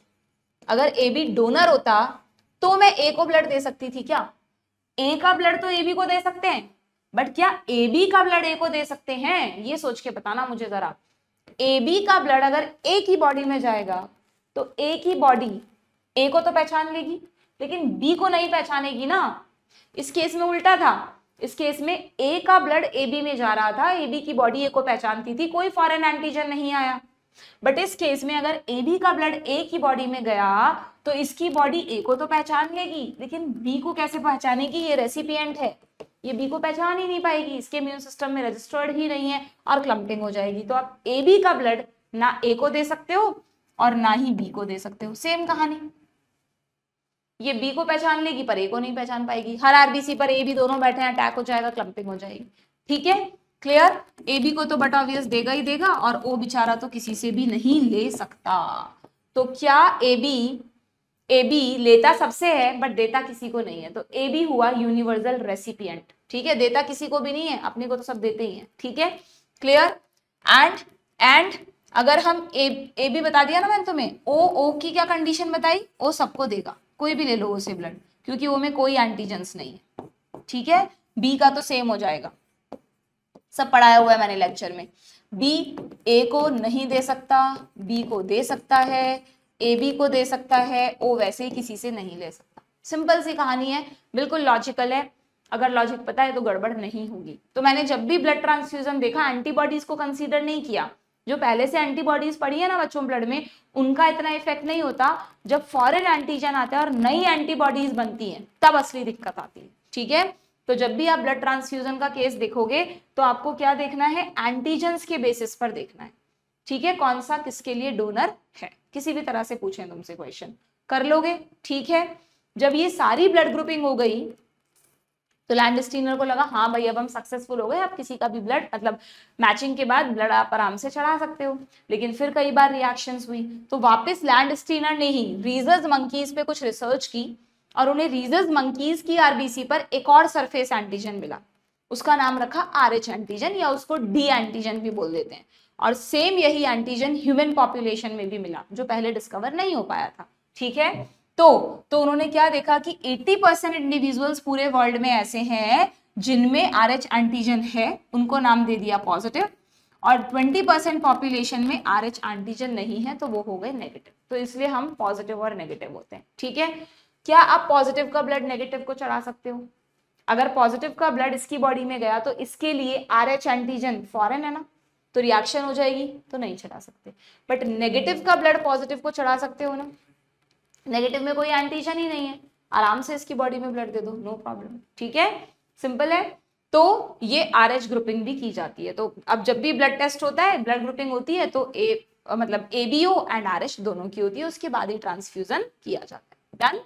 ठीक है, एंड ये जो केस है ये मैं तुम्हें यहाँ पर नहीं पढ़ाने वाली, ये बहुत डिटेल में अच्छे से समझने वाली चीज है, एरिथ्रोब्लास्टोसिस फेटालिस। उसके लिए you have to watch the lecture, बहुत अच्छे से पढ़ाया मैंने तुम्हें। अगर कंफ्यूजन रहता है इसमें तो वहां पे जरूर जाके आप लेक्चर देखो। ठीक है, एरिथ्रोब्लास्टोसिस फेटालिस कब होता है? जब मैंने आपको बताया था कि मदर कभी नेगेटिव नहीं होनी चाहिए। अगर फादर RH पॉजिटिव हो और मदर नेगेटिव हो तो इनकी जो फर्स्ट प्रेगनेंसी होगी वो तो कोई दिक्कत नहीं, उसमें तो एकदम सेफ हो जाएगा, डिलीवरी हो जाएगी, first baby will be born normally. लेकिन कोई भी अगर दोबारा प्रेगनेंसी हुई, subsequent pregnancy, not only second third fourth, कोई भी सब्सिक्वेंट प्रेगनेंसी हुई बच्चों, तो उस फीटस को एरिथ्रोब्लास्टोसिस फेटालिस होगा। यानी या तो वो फीटस बॉर्न ही नहीं होगा, डेथ हो जाएगी, मिसकैरेज हो जाएगा, या फिर अगर बॉर्न हो भी गया तो फेटल है फीटस के लिए। अगर बॉर्न हो भी गया तो ऐसे बच्चे सीवियर एनीमिया एंड जॉन्डिस के साथ बॉर्न होते हैं, क्योंकि आरबीसीज पर इफेक्ट जाता है। आरबीसीज लिवर में बन रही हैं तो जॉन्डिस, और कम हो रहा है उनका नंबर तो एनीमिया। ठीक है, डन? वहां पे अच्छे से पढ़ा रखा है मैंने, कैसे देखते हैं क्या होता है, एंटी-RH क्या है, सब वहां पे जाके पढ़ लेना। अब क्वेश्चन कर लो तुम फटाफट, बताओ क्या क्वेश्चन है। ये तो हो गया था। Which statement is correct for blood groups? Blood group O is universal donor, AB is universal acceptor, blood group A contain antigen B, गलत, एंटीजन के नाम से ही तो ब्लड ग्रुप का नाम पड़ा है। Blood group B contain antigen B, बिल्कुल ठीक है, एंड एंटी A, B के साथ एंटी B तो हो नहीं सकती, एंटी A होती है, बिल्कुल, तो ये ठीक है। तो यहाँ पर आपको क्या बताना है बच्चों, करेक्ट बताना है। तो करेक्ट में फर्स्ट, सेकेंड एंड फोर्थ, ये रहा option C. Done? Next question क्या है, एरिथ्रोब्लास्टोसिस फेटालिस कब होगा? सिर्फ एक ही कंडीशन में, ये रहा, अगर दोनों पॉजिटिव हैं, दोनों नेगेटिव हैं, या वाइस वर्सा है ना कि मेल नेगेटिव है मदर पॉजिटिव है, तब भी नहीं होगा। मदर पॉजिटिव है कोई दिक्कत नहीं है, मदर नेगेटिव और फादर पॉजिटिव नहीं होने चाहिए। ठीक है, चलिए नेक्स्ट क्या है, द रेसिपिएंट सीरम, सीरम मतलब क्या बताया था मैंने तुम्हें, प्लाज्मा वाला पार्ट। ठीक है, the recipient serum should not contain antigen, भाई तो वैसे ही गलत हो गया, सीरम में तो एंटीजेंस होते ही नहीं है, सीरम में तो एंटीबॉडी होती है, तो this is wrong. Now the recipient serum should not contain the antibody. ठीक है, रेसिपिएंट के सीरम में वो एंटीबॉडी नहीं होनी चाहिए which is against the RBCs of the donor. बिल्कुल, अगर जो डोनर का ब्लड आप चढ़ा रहे हो, मान लो डोनर के ब्लड से आरबीसीज पर बी एंटीजन आ रहा है, तो यहाँ पर एंटी बी नहीं होनी चाहिए, क्योंकि अगर एंटी बी हुई तो इस पर अटैक कर देगी। एंटी बी किस में होगी? ए में, तो बट ऑब्वियस बी का ब्लड आप ए को नहीं चढ़ा सकते। So this statement is correct. ठीक है, मतलब कंफ्यूज मत हो, ये सिंपली ये कह रहा है कि डोनर का जो ब्लड आया है उसके अगेंस्ट रेसिपिएंट के सीरम में एंटीबॉडी नहीं होनी चाहिए। बिल्कुल ठीक बात। ठीक है, तो यहां पर फर्स्ट तो इनकरेक्ट है, सेकंड करेक्ट है, ऑप्शन सी। नेक्स्ट आता है, ये किसका आ गया? अच्छा, लिम्फेटिक। ठीक है भाई, ये हो गया हमारा लिम्फ। अब लिम्फ के बारे में ज्यादा डिटेल नहीं है इस चैप्टर में, बिल्कुल शॉर्ट में लिम्फ के बारे में दिया है आपको, मैंने पढ़ा रखा है। थोड़ा सा यहाँ पर बता देती हूँ कि हमारी जो सेल्स होती हैं किसी भी टिश्यू में, उन सेल्स के चारों तरफ खाली स्पेस होता है। यू नो, यहाँ से आर्टरी आ रही है, मान लो एक आर्टरी कैपिलरीज में डिवाइड हो जाती है, जिससे सेल्स को प्रॉपर नरिशमेंट वगैरह मिल सके, है ना, इस तरह से। अब ये सारी कैपिलरीज रीयूनाइट होकर वेन बना देती हैं। ठीक है, कैपिलरीज में जो ब्लड आ रहा है उस ब्लड का काम है एक्सचेंज करना सेल्स के साथ, न्यूट्रिएंट्स को, हार्मोन्स को सेल्स को देना और वेस्ट प्रोडक्ट सेल से लेना। ठीक है, अब होता क्या है कि जब ब्लड कैपिलरीज के थ्रू गुजरता है बच्चों, तो थोड़ा सा उसका प्लाज्मा वाला पार्ट लीक कर जाता है। क्यों लीक कर जाता है? हमेशा ध्यान रखना, हमारी जो कैपिलरीज हैं, कैपिलरीज की वॉल सिंगल लेयर्ड होती है, क्या कहते हैं उसको? याद करो, बताया प्रीवियस चैप्टर में ही बताया, एंडोथीलियम। हम कभी नहीं भूलना है, एंडोथीलियम। एंडोथीलियम में बहुत छोटे छोटे, बहुत माइन्यूट पोर्स होते हैं, इतने छोटे कि उनको सेल्स क्रॉस नहीं कर सकती। आरबीसी, डब्ल्यूबीसी, प्लेटलेट्स उनमें से बाहर नहीं आ सकती। ठीक है, तो ये जो छोटे छोटे पोर्स हैं, इनसे थोड़ा थोड़ा, कलर चेंज कर लेते हैं हम, थोड़ा थोड़ा प्लाज्मा वाला पार्ट लीक होता रहता है, बहुत थोड़ा थोड़ा, आराम आराम से थोड़ा थोड़ा सा प्लाज्मा लीक होता रहता है। ये क्यों करा नेचर ने? दिख ही नहीं रहा ये कलर, तो ये क्यों किया नेचर ने? ऐसा इसलिए किया जिससे कि प्लाज्मा क्या बना दे, ये क्या बना रही हूं मैं, टिश्यू फ्लूइड बना दे। वरना टिश्यू फ्लूइड कहां से आता? सेल्स थोड़ी ना प्रोड्यूस कर रही हैं। Tissue fluid is nothing but blood plasma. Blood का ही प्लाज्मा जब लीक करके, कैपिलरी से लीक करके टिश्यू स्पेस में आ जाता है, तो उसी को आप क्या कहते हो बच्चों? Tissue fluid. देखो लिम्फ के ब्रैकेट में टिश्यू फ्लूइड लिखा है, बताती हूँ लिम्फ क्या है। तो टिश्यू, और क्यों आया ये पता है? क्योंकि हर वक्त हर कैपिलरी हर सेल के साथ चीजों का एक्सचेंज नहीं कर सकती। जरूरी भी नहीं है हर सेल कैपिलरी के डायरेक्ट कांटेक्ट में, एकदम डेंस टिश्यू है, अंदर तक सेल्स हैं, हर जगह से तो कैपिलरी नहीं जा सकती, तो उन सेल्स तक कैसे पहुंचेंगे न्यूट्रिएंट्स?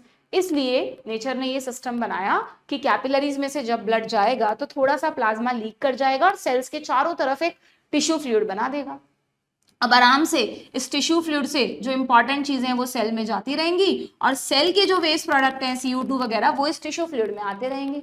यानी जो काम ब्लड को करना था एक्सचेंज, वो ब्लड तो कर रहा है, पर उसमें हेल्प कर रहा है टिश्यू फ्लूइड। टिश्यू फ्लूइड ये इंश्योर करता है कि 24 घंटे सेल्स टिश्यू फ्लूइड के कांटेक्ट में रहें और चीजों का आदान प्रदान करती रहें। ठीक है, अब ब्लड तो यहां से चला गया, टिश्यू फ्लूइड जो यहाँ पर लीक हुआ है उसका ड्रेनेज कहाँ होगा? अगर आप सोचो पूरे टाइम हमारे बॉडी में ऐसे थोड़ा थोड़ा प्लाज्मा लीक करता रहे, तो एक टाइम ऐसा आएगा जब ब्लड वेसल्स खाली हो जाएंगी, क्योंकि वो लीक वाला पार्ट है जो टिश्यू फ्लूइड बाहर आ गया, वापस यहां से नहीं जा रहा ब्लड में। तो इस टिश्यू फ्लूइड को ड्रेन करने के लिए नेचर ने बनाया लिम्फेटिक सिस्टम। क्या किया नेचर ने? कहा, कैपिलरीज ने कहा भाई मैं और जिम्मेदारी नहीं ले सकती, मैंने अब तुम्हें दे दिया, टिश्यू फ्लूइड लीक करवा दिया, अब तुम जानो कैसे इसको मुझे लौटाना है। तो उसके लिए नेचर ने कहा ठीक है कोई बात नहीं, हम एक और सिस्टम बनाते हैं। नेचर ने कुछ कैपिलरीज बनाई, पर ये जो कैपिलरीज हैं बच्चों ये ब्लाइंड है। देखो ये वाली ओपन है, ओपन मतलब यहाँ से भी खुली है, यहाँ वेन में जाकर मिल जाएंगी। Blood capillaries are open from both side. Blind का मतलब होता है जो एक तरफ से क्लोज एंड हो और एक तरफ से ओपन। ठीक है, तो हर टिश्यू में, हमारी बॉडी में हेड से लेकर टो तक हर टिश्यू में कुछ ब्लाइंड कैपिलरीज का नेटवर्क होता है, जिन्हें आप बोलते हो लिम्फ कैपिलरीज। ठीक है, ये सारी लिम्फ कैपिलरीज आपस में जुड़ जाती हैं ऐसे सब तरफ से, और जुड़कर लिम्फेटिक वेसल्स बनाती है। ठीक है, ये अब इनको लिम्फ क्यों कहा? अब ये क्या करती है, ये जो टिश्यू फ्लूइड यहाँ पर इकट्ठा होता जा रहा है, जैसे जैसे इसका अमाउंट बढ़ता है, it will start to enter into lymph capillaries. ये टिश्यू फ्लूइड इन कैपिलरीज में आने लगता है। ठीक है, और इसको ब्लड से डिफरेंशिएट करने के लिए नाम दे दिया लिम्फ। वैसे भी ये ब्लड की तरह रेड थोड़ी ना है, रेड तो तब होता है जब आरबीसीज आती, ब्लड रेड होता है, लिम्फ कलरलेस होता है। लिम्फ बना किससे? ब्लड से, लेकिन दोनों में डिफरेंस है। ब्लड में तो सेल्स भी हैं, लिम्फ में सेल्स नहीं है, मतलब मेजरली सेल्स नहीं है, एक होंगी, भी बताऊंगी कौन सी। बाकी लिम्फ का कंपोजिशन प्लाज्मा जैसा है, ठीक है। अब ये लिम्फ इसमें इकट्ठा हुआ, सारी लिम्फ कैपिलरीज ने लिम्फ को लिम्फेटिक वेसल्स में डाला, और बॉडी में जितनी भी लिम्फेटिक वेसल्स है ना, हर ऑर्गन की लिम्फेटिक वेसल्स मिलकर लिम्फेटिक डक्ट बनाती है, और ये डक्ट अल्टीमेटली हमारी जो मेजर वेन्स होती हैं, जैसे वेना केवा है, सब क्लेवियन वेन होती हैं, उनके साथ जुड़ जाती हैं। तो यानी ब्लड से जो प्लाज्मा लीक हुआ था उसको ड्रेन बैक किया किसने? लिम्फेटिक सिस्टम ने, और कहाँ डाला? जहां पर सारी वेन्स जाकर मिल रही हैं, किसी एक वेन में डाल दी। तो ब्लड से निकली चीज ब्लड में ही जाकर मिक्स हो गई। तो हमेशा ये एक मेंटेन बना रहता है, ऐसा नहीं है कि सारा प्लाज्मा लीक कर गया, जो चीज ब्लड ने दी वो वापस भी ले ली। किसके थ्रू ली? लिम्फेटिक सिस्टम के थ्रू। इसलिए लिम्फ को कहते हैं middle man of the body. क्या कहते हैं? Middle man of the body, ठीक है। तो अब नेचर ने कहा इतना बड़ा पूरी बॉडी में हमने लिम्फेटिक सिस्टम बनाया है, और इसको सिर्फ एक ही काम देंगे क्या हम, कि भाई ट्रांसपोर्ट करो तुम चीजों का, इसको एक काम और दो। क्या काम दो? और हाँ, वो जरूरी भी है, क्योंकि एक तरह से लिम्फ भी तो टिश्यू फ्लूइड है। लिम्फ में नो डाउट वेस्ट प्रोडक्ट्स होंगे, बट न्यूट्रिएंट्स भी होंगे थोड़े बहुत। ऐसा तो कोई सिस्टम है नहीं कि सारे न्यूट्रिएंट दे दिए सेल को, उसके बाद यहाँ पे लिम्फ आएगा। न्यूट्रिएंट्स भी होंगे लिम्फ में, और अगर न्यूट्रिएंट्स हैं तो जैसे ही पैथोजन एंटर करेगा, अगर वो ब्लड में जाएगा तो वो लिम्फ में भी जाएगा, खाना खाने के लिए, पार्टी करने के लिए। तो ब्लड में तो पैथोजेंस को मारने के लिए WBCs बैठी हैं, पर लिम्फ में आप कह रहे हो सेल्स ही नहीं है, तो लिम्फ में तो पैथोजेंस के मजे हो जाएंगे, उनको तो मारने वाला कोई नहीं है। तो इसलिए नेचर ने कहा यार लिम्फेटिक सिस्टम में भी एक सोल्जर को बिठाओ। तो लिम्फेटिक सिस्टम में कौन सी सेल्स होती हैं बच्चों? WBCs में लिम्फोसाइट्स नाम इसीलिए है उन सेल्स का, क्योंकि वो अकेली ऐसी ब्लड सेल्स हैं जो ब्लड में भी होती हैं और लिम्फ में भी होती हैं। B lymphocyte and T lymphocyte, ठीक है। ये लिम्फोसाइट्स कैसे आई यहाँ पर लिम्फ में? देखना, इस पूरे लिम्फेटिक सिस्टम में, पूरे हेड से लेकर टो तक, 12th में ह्यूमन हेल्थ में एक डायग्राम है, बीच बीच में इस तरह की स्वेलिंग्स होती हैं, इस तरह की नोड्स होती हैं, इनको कहते हैं लिम्फ नोड्स, ठीक है। इन लिम्फ नोड्स में लिम्फोसाइट्स आती रहती हैं, जैसे ब्लड में जाती है ना बन बन के, वैसे इन लिम्फ नोड्स में भी आती हैं लिम्फोसाइट्स, और ये लिम्फोसाइट्स इस लिम्फ में भी मिक्स होती रहती हैं, and they trap the pathogen. जैसे कोई पैथोजन आएगा उसको पकड़ लेंगी और वही अपना मैकेनिज्म शुरू कर देगी, ठीक है। तो क्या लिम्फेटिक सिस्टम हमें डिफेंस दे रहा है? बिल्कुल। तो लिम्फेटिक सिस्टम के दो काम हो गए, ट्रांसपोर्ट करना और डिफेंस मैकेनिज्म, क्योंकि लिम्फेटिक सिस्टम के पास क्या है? लिम्फोसाइट्स है, ठीक है। दो काम तो ये हो ही गए। यहाँ पर लिखा हुआ है देखो, लिम्फ कलरलेस फ्लूइड है, first function immune response, and second function carrier for nutrients, hormones etcetera. एक छोटी सी जिम्मेदारी और दी है नेचर ने लिम्फेटिक सिस्टम को। क्या दी है? मैं कह रही हूं पूरी बॉडी में लिम्फेटिक सिस्टम है, तो डाइजेस्टिव सिस्टम में भी होगा ये। डाइजेस्टिव सिस्टम में हमारी जो इंटेस्टाइन्स होती हैं बच्चों, स्मॉल इंटेस्टाइन, जहां से खाना एब्जॉर्ब होता है, ये स्मॉल इंटेस्टाइन है, और ये मान लो कैपिलरीज है, ठीक है। को पता है यहाँ से फूड एब्जॉर्ब होके यहाँ जाता है। अब डाइजेस्टिव सिस्टम तो हट गया, वरना तो मैं समझाना नहीं पड़ता मुझे ये पॉइंट, कोई बात नहीं। तो जो न्यूट्रिएंट्स है ना, उनमें ग्लूकोज और अमीनो एसिड्स तो सीधा ब्लड कैपिलरीज में जाते हैं, लेकिन जो लिपिड्स है ना, फैट्स, वो जब डाइजेस्ट होते हैं तो वो सीधा ब्लड कैपिलरीज में नहीं जाते, बल्कि उनका एब्जॉर्प्शन करती हैं ये लिम्फ कैपिलरीज। पहले ये लिम्फ कैपिलरीज में आते हैं, अल्टीमेटली लिम्फ ब्लड में जाएगा ही। तो ये जो लिम्फ कैपिलरीज हैं जो स्मॉल इंटेस्टाइन के चारों तरफ है, उनको एक थर्ड फंक्शन भी दे दिया, absorption of lipids. Fats are absorb through lymph in the lacteal, और इन स्पेशल लिम्फ कैपिलरीज को लैक्टियल्स कहते हैं। हर जगह नहीं, सिर्फ लिपिड्स का एब्जॉर्प्शन करने वाली लिम्फ कैपिलरीज क्या कहलाती हैं? लैक्टियल। लैक्टियल के नीचे लिख दो ब्रैकेट में लिम्फ कैपिलरीज। जैसे ब्लड कैपिलरी होती है वैसे लिम्फ कैपिलरी होती है, और उसी का नाम लैक्टियल है। कौन सी? जो इंटेस्टाइनल विलाए के चारों तरफ प्रेजेंट है और वहां से फैट्स का एब्जॉर्प्शन कर रही है, ठीक है। तो ये तीसरी जिम्मेदारी दे दी लिम्फेटिक सिस्टम को। इस तरह नेचर ने हमारा लिम्फेटिक सिस्टम सेट कर दी, ठीक है। अब कर लो तुम क्वेश्चन। लिम्फेटिक सिस्टम का काम क्या है? To drain back the tissue fluid to the circulatory system. Pulmonary vein, pulmonary vein कहां से आ गई? पल्मोनरी वेन, अच्छा ये हमने उसमें भी पढ़ा था, भी आएगा आगे, इसी चैप्टर में भी आएगा, सर्कुलेटरी में भी, डाइजेस्टिव उसमें, रेस्पिरेटरी में मैं तुम्हें बता चुकी हूँ। यूजुअली हमारी वेन्स का काम है डीऑक्सीजनेटेड ब्लड को लाना, पल्मोनरी वेन अकेली ऐसी वेन है जो ऑक्सीजनेटेड ब्लड, मुझे पता है इसमें कंफ्यूजन होता है, एकदम से याद नहीं आता कि मैम पल्मोनरी आर्टरी में कैसा ब्लड था और पल्मोनरी वेन में कैसा था। तो आप हमेशा नॉर्मल आर्टरी और नॉर्मल वेन से कंपेयर करो। नॉर्मल वेन कैसा ब्लड लाती है? डीऑक्सीजनेटेड, तो पल्मोनरी में उल्टा कर दो ऑक्सीजनेटेड, कभी कंफ्यूजन नहीं होगा।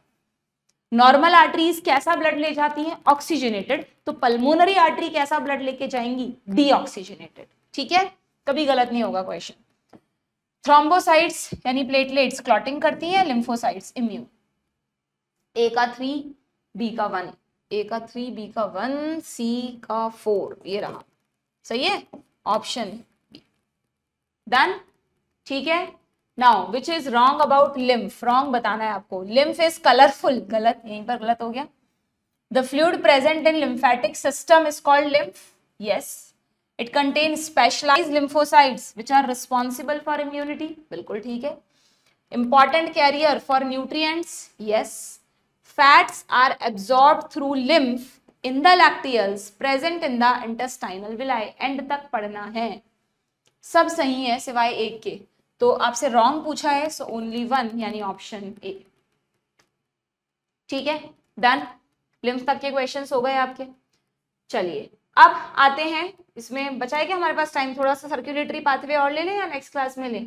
देखें कितना हो गया। ठीक है, थोड़ा सा और टाइम है, बस ये टॉपिक और खत्म कर देते हैं। ये आप वैसे पढ़ चुके हो पहले। Circulatory pathways, 2 chambered heart, 3 chambered, 4 chambered heart, है ना। किसमें कौन सा सर्कुलेशन होता है? इनकम्प्लीट, कंप्लीट, मतलब पहले तो सिंगल ब्लड सर्कुलेशन होता है फिशेज में, बता रखा है ना मैंने, नहीं पता अगेन लेक्चर में जाकर पढ़ो, पूरा नहीं पढ़ा सकती मैं, वरना क्वेश्चंस नहीं हो पाएंगे तुम्हारे। ठीक है, तो जो सर्कुलेटरी पाथवेज हैं उसमें ओपन और क्लोज तो हमने वही पढ़ लिया था एनिमल किंगडम में, कि भाई अगर पूरी बॉडी में ब्लड वेसल्स का नेटवर्क है तो ब्लड उनके अंदर क्लोज्ड है, तो वो क्लोज सर्कुलेटरी सिस्टम हुआ। जैसे कि सबसे पहला और सबसे आखिरी एनेलिडा और कॉर्डेटा, दोनों में रेड ब्लड होता है, बाकी इसी में भी रेड ब्लड नहीं है।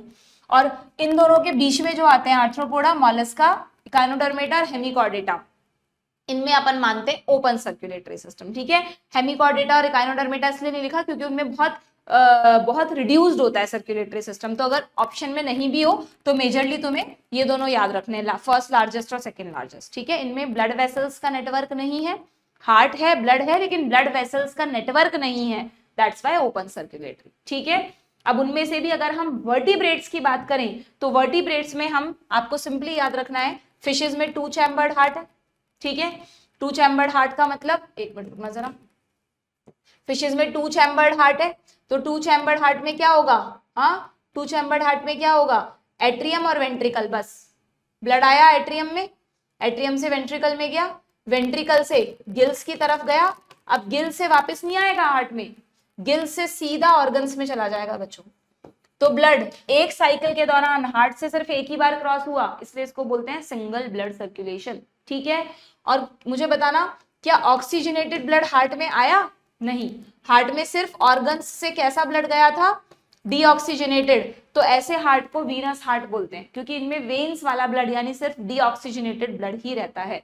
ये हुआ फिशेस का कैरेक्टरिस्टिक फीचर। ठीक है, अगर हम परम में पी हो गया, पी फॉर पाइसीज, ए और आर यानी एम्फीबियंस और रेप्टाइल्स की बात करें तो एम्फीबियंस में तुमको पता है कैसा होता है? 3 चैम्बर्ड हार्ट होता है, 3 चैम्बर्ड हार्ट होता है। कैसे बनाते हैं? अभी तो मैं सिंपल बना रही हूँ, ठीक है, अभी मैं बिल्कुल सिंपल सा डायग्राम बना रही हूँ। ये लो, ये रहा right atrium, left atrium, ventricle एक ही है।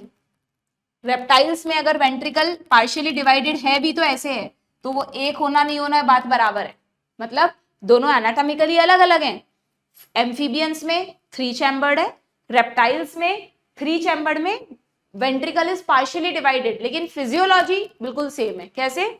ऑर्गन से ब्लड आया यहाँ से वेंट्रिकल में आया, ऐसा नहीं इधर आया, पूरे वेंट्रिकल में आया है। ठीक है, इसको आप ऐसे समझ सकते हो, इसको आप बनाओ मत चाहिए से, तभी तुम्हें समझ में आएगा ये। ठीक है, ये वेंट्रिकल, ब्लड आ गया, यहाँ से गया रेस्पिरेटरी ऑर्गन्स की तरफ, वहां से ऑक्सीजनेट होकर आया लेफ्ट एट्रियम में, बट जब वेंट्रिकल में आया तो ब्लड की मिक्सिंग हो गई। डीऑक्सीजनेटेड ब्लड भी इसी वेंट्रिकल में गिर रहा है, ऑक्सीजनेटेड ब्लड भी इसी में गिर रहा है, तो ब्लड की मिक्सिंग हो गई और फिर इस ब्लड को ऑर्गन्स की तरफ पंप कर दिया गया। तो डबल ब्लड सर्कुलेशन तो है, क्योंकि हार्ट में ब्लड 2 बार आया है, बट ये इनकम्प्लीट है, पर्पस सॉल्व नहीं हुआ, ऑर्गन्स के पास मिक्स ब्लड पहुंचेगा। ठीक है, तो फिर नेचर ने इवॉल्व कर दिया, लास्ट के 2 बर्ड्स और मैमल्स में 4 चैम्बर्ड हार्ट बना दिया, सीधा सीधा कि लो सब कुछ अलग अलग रखो, बहुत मिक्सिंग हो रही है ना। 4 चैम्बर्ड हार्ट बना दिया, यानी कि left atrium, right ventricle and left ventricle. Simple. तो क्या होगा, ऑर्गन से ब्लड राइट एट्रियम में आएगा, राइट वेंट्रिकल में जाएगा, यहाँ से लंग्स की तरफ जाएगा, लंग्स से लेफ्ट एट्रियम में आएगा, वहां से लेफ्ट वेंट्रिकल और लेफ्ट वेंट्रिकल से ऑर्गन्स। कोई मिक्सिंग नहीं हुई। डीऑक्सीजनेटेड ब्लड राइट साइड पर, ऑक्सीजनेटेड ब्लड लेफ्ट साइड पर। तो इसको कहते हैं complete double blood circulation, which is the most advance feature, क्योंकि यहाँ पर हर ऑर्गन से हर वक्त CO2 निकलती रहेगी, O2 लगातार ऑर्गन्स को मिलती रहेगी। ठीक है, तो यही सब चीजें यहाँ पर समझाई हुई हैं। तो इस पर हम देख लेते हैं, कोई क्वेश्चन हमारे पास है क्या। Assertion reason, open circulatory system is more efficient than close circulatory system. गड़बड़ है, हमेशा ब्लड फ्लो ज्यादा अच्छा कहाँ होगा। मान लो एक रास्ता है जिस पर हर चीज बहुत प्रॉपर्ली अलाइंड है कि किस रोड पे से कौन से व्हीकल्स को जाना है, तो वहां वो ज्यादा एडवांस सिस्टम हुआ ना। क्लोज सिस्टम में पूरी आर्टरीज है, उनका नेटवर्क है, कैपिलरीज, ब्लड को पता है अब कहाँ से कहाँ जाना है, किस कैपिलरी में मुड़ना है, एवरीथिंग इज सेट। तो क्लोज वाला ज्यादा एडवांस माना जाता है। ओपन में तो क्या है, हार्ट ने ब्लड को पंप किया और ब्लड ओपनली पूरी बॉडी में फैल गया, तो ओपन लेस एडवांस है, क्लोज ज्यादा एडवांस है, तो ये गलत हो गया बच्चों। ठीक है, in close system rather than in open the blood flow is slow. Close system में ब्लड फ्लो स्लो होगा क्या, जहां पर पूरा का पूरा पाथवे एकदम प्रॉपर्ली डिजाइंड है, वहां पर सब चीजें आराम से चलती रहेंगी, हमेशा एक प्रेशर मेंटेन रहेगा। जबकि ओपन में क्या होगा, ओपन में ब्लड को जैसे ही ओपन स्पेस में धकेला सारा प्रेशर खत्म हो गया। तो ओपन में इन्होंने लिखा है क्लोज में फ्लो स्लो होता है, ये गलत है। क्लोज में फ्लो हमेशा फास्ट होता है। ठीक है, यहाँ पर लिखा होगा, शायद तुम्हारी बुक में दिया होगा ये या नहीं दिया, आई डोंट नो ये वाला पॉइंट एग्जैक्टली, बस ये लिखा है कि this pattern is more advantageous as the flow of fluid can be more precisely regulated. ठीक है, तो दोनों ही फॉल्स हो गए यहाँ पर, ऑप्शन डी। ठीक है, then heart of fish contain only deoxygenated blood. Yes, venous heart है। Oxygenated blood does not return back to the heart in fishes. बिल्कुल ठीक है, और ये इसका एक्सप्लेनेशन भी है ना, क्यों फिशेस के हार्ट में डीऑक्सीजनेटेड ब्लड होता है, क्योंकि कभी भी ऑक्सीजनेटेड ब्लड नहीं आता। ठीक है, यानी both are true and it is the correct explanation. ठीक है, द वॉल्स, बस ये हो गए आपके बच्चों यहाँ तक के क्वेश्चंस। अब हमारा इस चैप्टर में मेजर पार्ट रह गया ह्यूमन हार्ट का स्ट्रक्चर, उसका वर्किंग मैकेनिज्म, कैसे कार्डियक साइकिल होता है, ECG वगैरह, वो सब हम नेक्स्ट लेक्चर में कवर करेंगे। But please it's a request कि अगर आपने इस वाले पार्ट को पढ़ नहीं रखा है तो प्लीज लेक्चर देखकर आना बच्चों, क्योंकि इसमें जो कार्डियक साइकिल का मैकेनिज्म है वो बहुत इंपॉर्टेंट है। अगर तुम पढ़कर आओगे तो तुम्हें क्वेश्चन प्रैक्टिस बहुत आसान हो जाएगी। मेरे साथ रिवीजन करोगे तुम्हें मजा आएगा, पढ़ नहीं रखा तो सब ऊपर से जाएगा, वो सेशन अटेंड करना ही बेकार हो जाएगा। ठीक है, तो आपको पहले लेक्चर देखना है और फिर नेक्स्ट सेशन में मेरे साथ क्वेश्चन प्रैक्टिस करनी है। ठीक है, गुड बाय।